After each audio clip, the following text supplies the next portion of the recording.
Hi everyone, it's Michael and Joe from Bullion Now, bullionnow.com.au, bringing you the best bullion bars and coins shipped to you worldwide from Melbourne, Australia. Yay! There we go. So we're going to do something different today, as you probably guessed from the intro. Joe didn't do his normal pizzazz intro.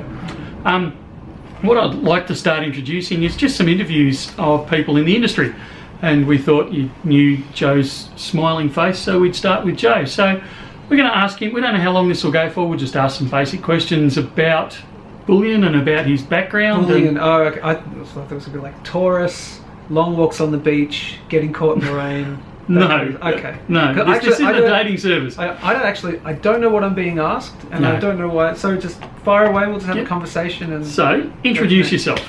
Hi, I'm Joe. I'm a Taurus. Oh, no. I'm Joe. I work here at Bullion Now. I've worked in the precious metals industry for nearly 6 years. No, over 6 years now. April 2013. Actually, it was on the day of, I will always remember this, it was the day that in April 2013 that we peaked, and then we went down in silver and in gold. Literally that same day was the day that I started at another bullion company, and it was volunteering for a few weeks. I chased after the position. I'd been investing in precious metals for a number of years, and I decided I wanted to work in the industry, and I hounded a couple, but one in particular, a precious metals dealership, happens to be sort of in this general vicinity. And I hounded them. There was no position available. I said I want to work in the industry, and this months down the track it took, and I had a couple of interviews, and then they said, all right, come in, volunteer for a while and we'll see how you go. And that first day was literally it was like a trial by fire, because that day everything dropped and people were just coming in the door trying to buy the dip and all that sort of stuff. Little did we all know that it would go even further down. It was the start of the dip. But that was that's me. So that was your fault. That was all my fault, because I started in the precious metals industry, and I started just on the sales, customer service side. That's what I've been doing a lot as my sort of day job. My nighttime job, different thing, but I won't go into too much personal stuff. No, I'm not an exotic dancer, but sometimes it feels that way. And since then, I built up a YouTube channel, my own YouTube channel, and then lo and behold, we met, and then I'm now your average social media manager here at Bullion Now, doing the YouTube channel and all that social media stuff, and then I serve customers. Yes, man of many talents. Oh, a few. You want to give us some background to your life? To put it in perspective? To my life. What can I? Well, I don't want to get too personal, obviously, for security reasons. I've worked in the entertainment industry for a number of years. You go back as far as you like. You were born on a rainy night. I was born on April 24th, 1978. That's actually true. That's a spring chicken. I am a 70s child. Raised by my grandparents. That's a whole other story though. But what else do you need to know? Look, worked in the entertainment industry for a number of years. Saw the writing on the wall in terms of the economy, and decided I had a spare bit of cash. This was in 2010. About August 2010, I decided I had to spare $5,000. I'm like, okay, what do I do with it? And I was literally, typing in YouTube, best things to invest in, all that stuff. And then, as most people probably get into this, I had a recommended views come up, and gold, silver, precious metals, why it's the next cycle, and all this sort of stuff. I was like, oh, what the hell's going on here? And started watching, and then, as we all do, we go down the rabbit hole. It took a couple of months. The price was, I think it was about 13, 14 US dollars at the time. For silver? For silver, that is. Yep, for silver. Yeah, I wish gold had. For silver, and then it took me a couple of months to dip my toe in to actually make the decision. By then it had gone up to about $17, $18. So, hey, hindsight's 2020. But then I bought in. I'm happy to tell what my first two purchases were. And I made the mistakes like everyone else did in the start. I wouldn't say it's a mistake, because I did get the metal that I wanted, but I bought from an overseas company, and back then in 2010 I didn't know who to buy from in here. Certain companies like us and certain other ones didn't exist yet. No, that's right. I had popped in to physically see a bullion dealer who is also in this general vicinity. I didn't like what I felt when I was in there. I didn't like the prices that they were charging either. And so I decided, I want a couple of 100-ounce bars. So I actually bought them from Gainesville in the States. Yeah. I've still got them. I've got an Engelhard and a Johnson Matthey, and they're my babies. They shouldn't be my babies because I shouldn't get an emotional attachment. Screw it. I'm emotionally attached to them because and anyway, I had to pay the customs fee, the whole thing. I got called up on the GST, all that stuff. Yeah. So I just got the call from customs saying you owe GST on this. Did you pay GST on it? Did you? Yeah, I didn't know. Oh wow. I didn't know. I wasn't on silverstackers.com. I wasn't a forum member. I just had some spare cash, did my research. 2 months later, bought 200 ounces of silver, and then down the rabbit hole from there. And now here's where we are. Good. In terms of the silver journey. Personally, other stuff there, probably leave it at that. Yeah, that's all right. Yeah. If you ever want a bit of entertainment when you're in the shop, ask him to sing the transaction to you. They get enough of that on the epic unboxing videos. Yes, that's right. Yeah. I really should actually write a theme song. You should. But it probably wouldn't be as awesome as, just me doing it off the cuff. What can else? So that was the 100-ounce bar was your first purchase? Correct. Yes, 100-ounce bar. Okay. Of silver. Of silver, yeah. Yep. I guessed it wasn't Yep. a gold one. Mm-mm. Unless they pay you far better back then than I pay you now. Well, no, you're doing all right. It's still the average social media manager wage, but we're creeping up. Yeah, one day I'll get him to $5 an hour. So. Oh dear! Now we're putting the pressure on. Yeah. Okay. So good. So who was your first influences in the industry? The very first one, and everyone, if you're watching this on Stackers, for example, you're going to remember his name, and I think his real name was Daniel, or Stephen, or Daniel or something. He was an Aussie guy. He was he had a YouTube channel. This is back in 2010, 2011. I remember him. He had sometimes he'd go. He was some sort of it was either Greek origin or slight Italian or Greek origin. Really knowledgeable. He talked a lot about silver leasing. That guy was kind of the first one to get me in. I actually ended up through his exchange at one point. He started an exchange called Spotnex, and I ended up. I remember that. Yeah, gee, we are going back. Yeah. And I ended up buying metal from him at that time. I didn't realize it was him, but he was selling his own stuff on Spotnex, and I ended up buying some stuff off him and stuff, a whole bunch of 10-ounce bars. So it's him, and then we're talking, Mike Maloney. We're talking very much the Silver Bullet, Silver Shield, Chris Dwayne side of things. Yep. Particularly 2012, 2013, etc. I actually still am. Technically, I'm a member of the Silver Shield group. I pay my monthly fee, and I get access to the Silver Shield member-only products. Which I used to sell every now and then on Silver Stackers as well for those who weren't club members. I just used to sell them and then hopefully pay for my 1 ounce, which charged everyone else and that $1 more, sold 20 ounces, put 1 ounce in your pocket. Exactly right. Yeah. Why not? And you should do the same if you have access to that. And so Chris Dwayne, Mike Maloney, and then.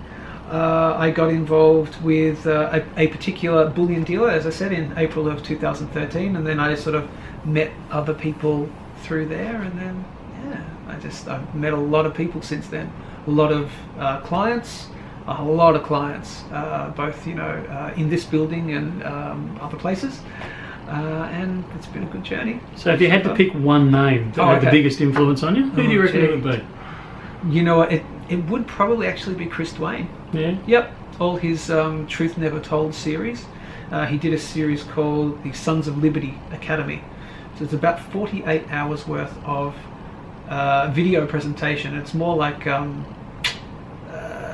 what would you call it, PowerPoint presentations. Yeah, okay. And it can be laborious to go through, and it's sometimes even he's got the flu at one point. He's like talking like this almost because he just wanted to chop through it. But it's well worth going through if you really want to like deep dive through the rabbit hole and spend like a year there and then come back out and come up for air. You never come back out. No, you don't. Once you go down the rabbit hole.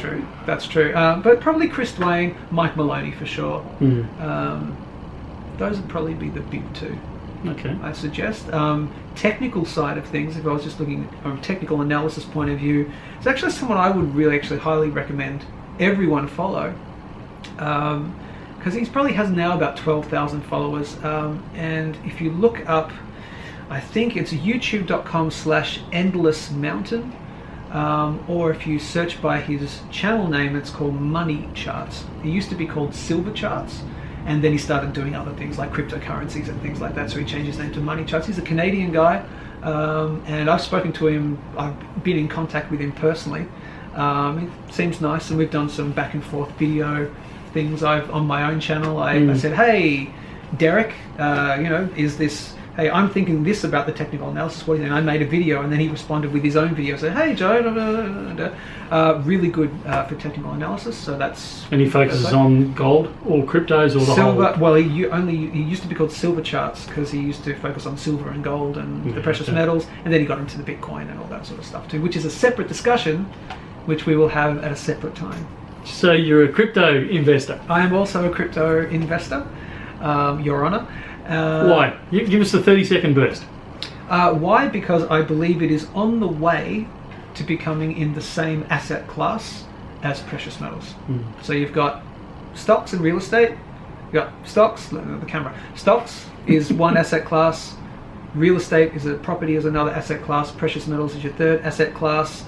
And like Mike Maloney says, while two of them tend to track with each other up here, precious metals seems to be down here, and they just do this inverse swap over 20-year period, 30-year period.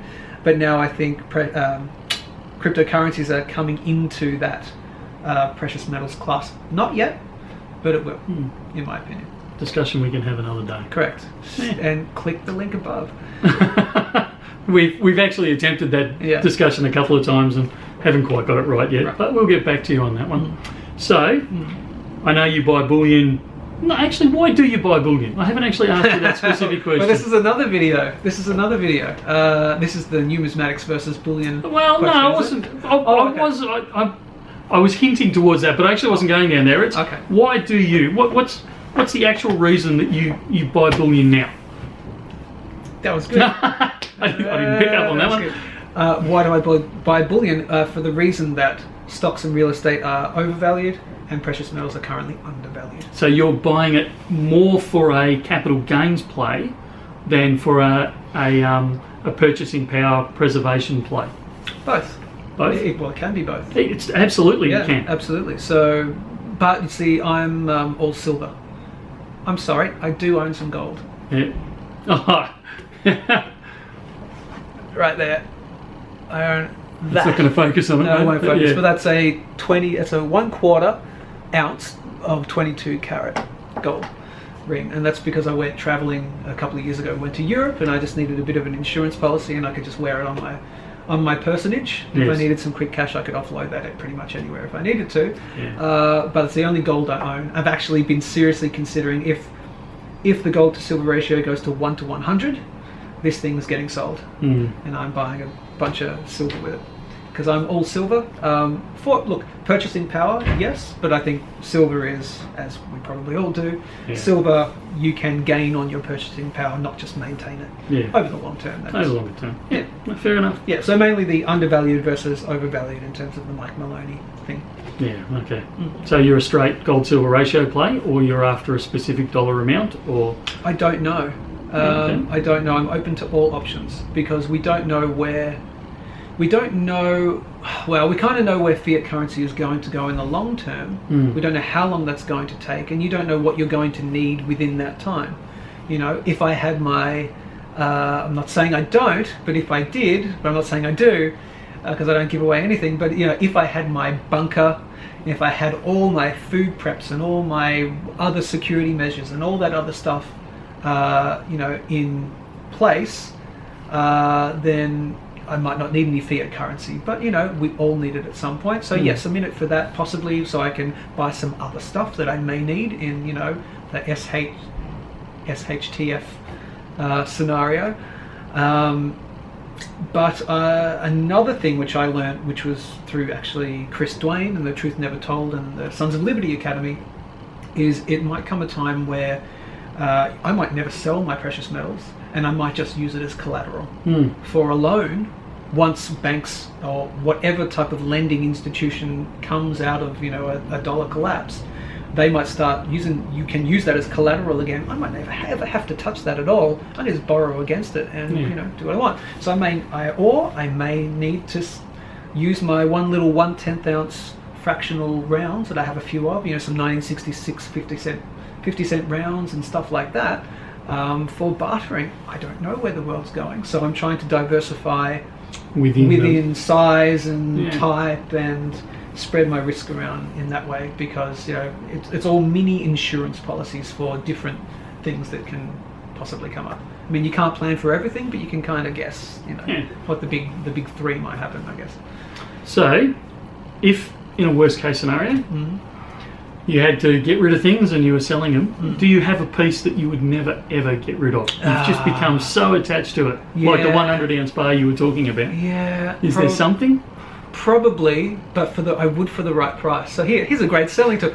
I worked at another bullion dealer, and at the time I introduced the owners of the company to Chris Dwayne. So I introduced them personally to him. We had a Skype chat and all that sort of stuff, and then they started purchasing the Bullet Silver Shield stuff, I think it was at the time, not just Silver Shield at the time, and we're getting in a lot of the proof stuff. And so because we were getting in the boxes first, privilege has its rewards, which is I got to look through the certificates and I got to choose, there's number, blah, blah, blah. So I have a 1 ounce proof Silver Bullet Silver Shield Standing Freedom with number 1776.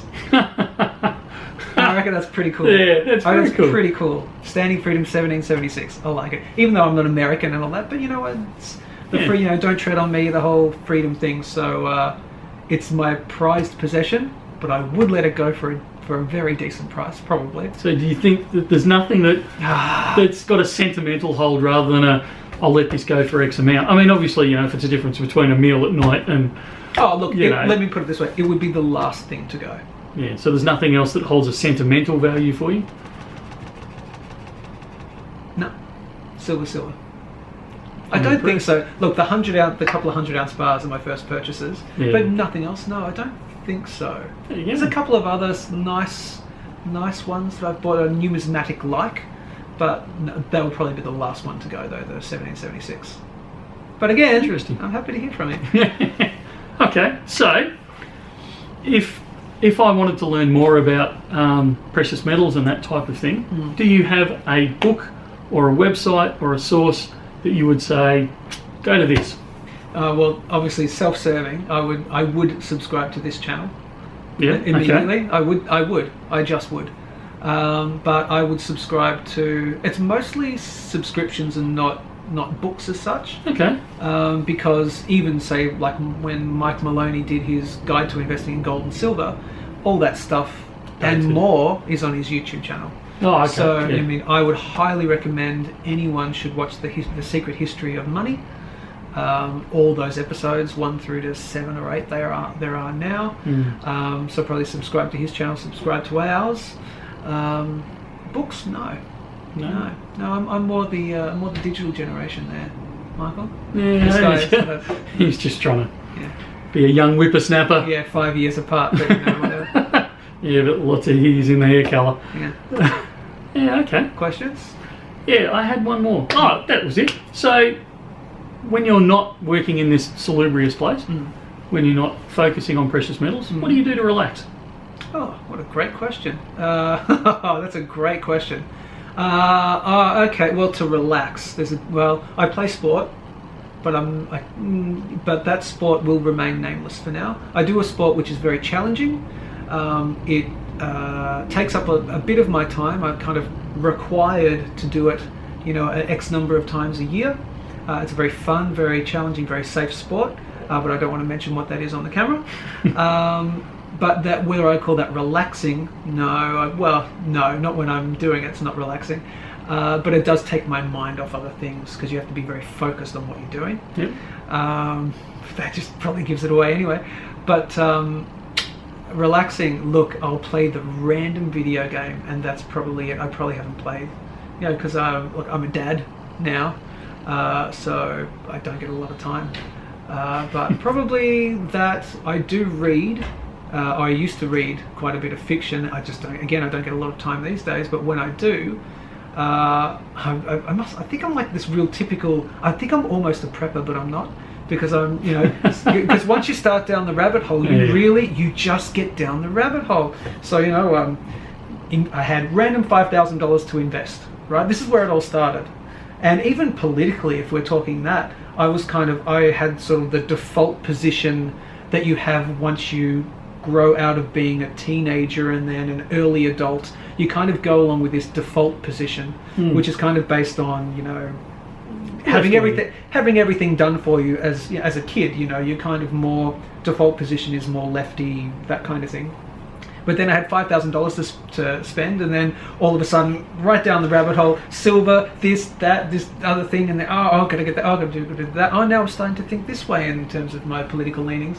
Now I read, and I've read all of the 2 series actually, the Jack Reacher novels. Yep. Love the Jack Reacher novels. Every year I'll buy the new one. The movies are okay, but he's not the real, he's not the real Jack Reacher.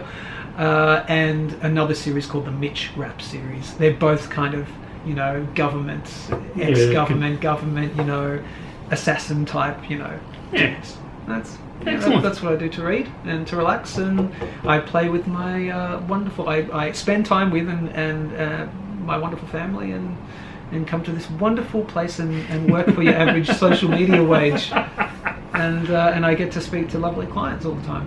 Excellent. Yeah. Well, thank you very much for that. All right. So hopefully that's given you a bit of insight into a typical, quote unquote, stacker, I guess, for want of a better word. So hopefully we're going to bring more of these types of things to you, these interviews.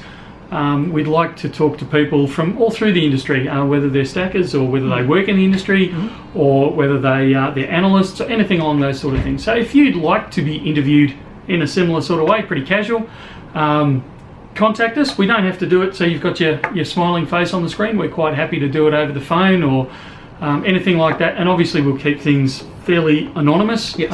We don't want anything identifiable, obviously, on the internet for very obvious reasons. So thanks very much for that, Jay. Not a worry, happy to help. And we'll catch you guys next time. See you later.